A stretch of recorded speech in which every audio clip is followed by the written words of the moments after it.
Thank you, Dr. Thomas, for giving me this invitation. I'm a little misfit to this panel, but anyway, I'm really fortunate to be here. I'm being in a session with Dr. George. I could never dream of that. George has been my senior at Arvind, and it's an honor to be part of this panel. Okay, so I'm going to talk to you on bleb-related infection. Now, bleb-related infection is a late complication of TRAB. So basically, you can divide this into blebitis and bleb-related endophthalmitis. If you look into the literature, the incidence is in the range of 0.4 to 6.9%. There was the multicentric trial, the collaborative bleb-related infection study, which reported a 5-year cumulative incidence of around 2.2%. So there has been a decrease in the incidence of bleb-related infection recently. We don't have any very recent literature, but if you look at a little old literature, you see that it's been on the wane. And this is basically because of refinements in surgical techniques. Now, bleb-related infection can broadly be classified into early and late, and the cutoff period is somewhere between 4 to 6 weeks. Now, there is a staging for bleb-related infection which is put forth in 1998, where stage 1 is when there is bleb involvement is apparent with an erythema around the bleb, with the milky white appearance of the bleb and loss of clarity. Stage 2 is when you have hypopyon and in the anterior chamber, and stage 3 when there is vitreous involvement. Later, the Japanese Glaucoma Society further classified stage 3 into 3A when there is mild vitreous involvement, and stage 3B when there is marked vitreous involvement. So the most important thing is now that you need to suspect these patients quite early. So in these patients do not present with defective vision or or floaters or gross loss of vision. They come to the clinic with some redness, discharge, foreign body sensation. This is the most common complaint that they come with. So it's important to look at the bleb and understand that that there is erythema and there's a typical white on red appearance of the blebitis. Because identifying blebitis is very important because it's an important risk factor for later onset of frank endophthalmitis. Now, if you look at the risk factors, there are a host of risk factors that has been identified. Systemic factors, some specific forms of glaucoma, adnexial problems, bleb-related features. Of these, one of the most important risk factor is bleb leaks. So we have data from the Indian subcontinent. We have the study from Arvind Group, where they looked at blebitis, and they found that early blebitis, early onset blebitis was commonly associated with coexistent lid pathologies, whereas late onset blebitis, the commonest reason was bleb leaks. So the collaborative bleb-related infection study also found a similar occurrence. They found that when the incidence was higher in those with bleb leaks than without bleb leaks. Also, they looked at whether there is a difference between fornix-based and limbal-based flaps, and they did not find any significance. Augmented TRAB definitely carries a high risk.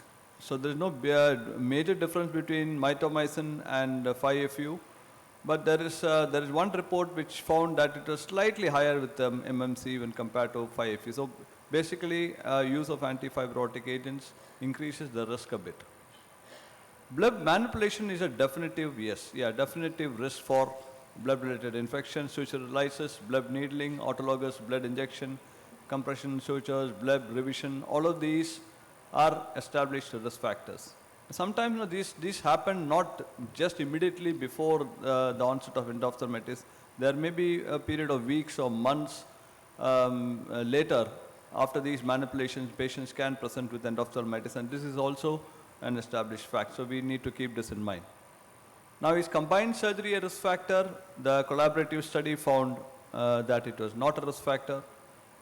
And between tube and trabeculectomies, the wealth of data says that there is no big difference, but there are some studies, some meta-analysis which have shown that patients who undergo TRAB they present a little later when compared to tube surgeries where they may present a little earlier. Now coming to the spectrum of organisms, so this is basically some old data, but then this is basically the spectrum.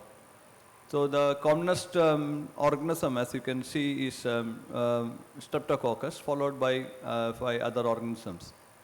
Culture positivity is not very great.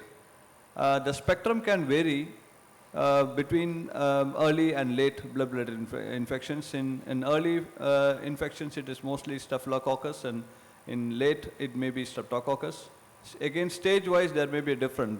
Staphylococcus organisms, they present with milder forms, stage 1 and stage 2, whereas gram-negative and streptococcal infections can present with vitreous involvement. Again, adnexial involvement, like if you have NLD obstruction, the commonest organism is pneumococcus. So one important thing is, this is very different from cataract endophthalmitis spectrum. So that is something that we need to keep in mind, and we cannot apply the guidelines, the EVS guidelines or whatever guidelines, the European guidelines for post-cataract endophthalmitis to these patients. Now, culture negativity is in the range of 21 to 86%. From the Indian data, it is even higher, 54 to 86%. And this is mostly because we do not send our samples to a dedicated microbiology. So that is something that we need to do. PCR based analysis would be better in these patients, because then the yield is more. People sometimes tend to send a conjunctiva. It is not really supportive, and there is no correlation. Though there is a school of thought that in early blebitis, conjunctival cultures, immediate conjunctival cultures may give us some clue. One needs to be aware of the antibiotic spectrum, because this is changing. We know that there is prolific use of fluoroquinolones, and from the Arvind report, they showed that the best antibiotic was chloramphenicol, which was sensitive to almost all the agents that cause blood-related infections.